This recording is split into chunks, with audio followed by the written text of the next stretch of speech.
Welcome to the Siege Breakdown, a 5-part series where I'll be breaking down everything you need to know about Rainbow Six Siege. So if you're a new player or even an existing one thinking about jumping back in, this is the series for you.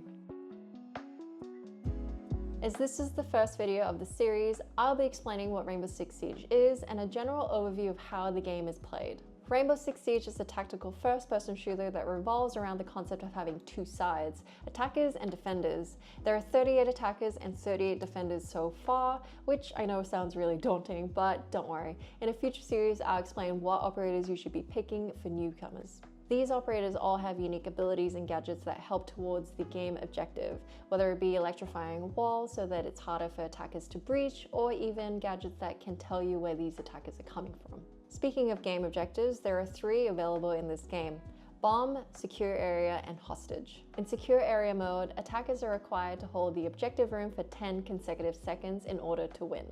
But if a defender enters the room, then the timer stops and the room is now contested. Hostage is a game mode where attackers are required to locate and extract a civilian in the building to a designated pickup spot outside. Defenders must stop the hostage from being escorted outside, and the hostage is also vulnerable to bullets. So the first team that accidentally kills the hostage will immediately lose the round.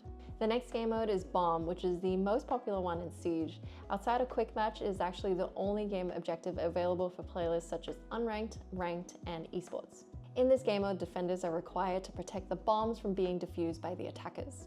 Now those are the 3 game modes available in Siege, and that's a very general and broad explanation of the 3, but in a later series I'll explain how to actually play these modes and things you need to be aware of. If you're new to the game, I definitely recommend just sticking to the quick match playlist, and feel free to learn all 3 game objectives or stick to the one. But I would say just pay a little bit more attention to Bomb, as when you progress at a quick match, Bomb will be the only playlist available in Unranked and Ranked. Now that you have a general overview of how the game works, let's talk about the movement system and things that are unique to Siege. Sprinting works the same as any other FPS, where you get from one destination to another the fastest, but there is a payoff. In Siege, sprinting makes a lot of noise and makes it easier for your enemies to know where you are, so just be mindful of this when you're running around.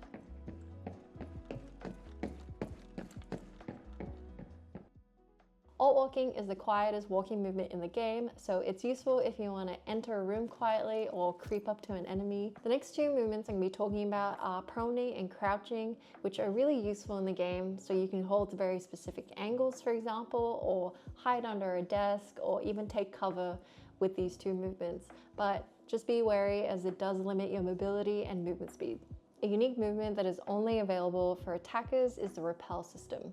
Rappelling is really helpful in giving you a variety of ways to enter the map, so rather than everyone entering through the ground floor, you can enter through the roof or the 3rd floor window or 2nd floor balcony. And the last and probably most iconic movement is leaning. Leaning is a unique movement that is heavily used in the game, and for good reason. A good example of using the lean mechanic is if you want to check if a room or a hallway is clear.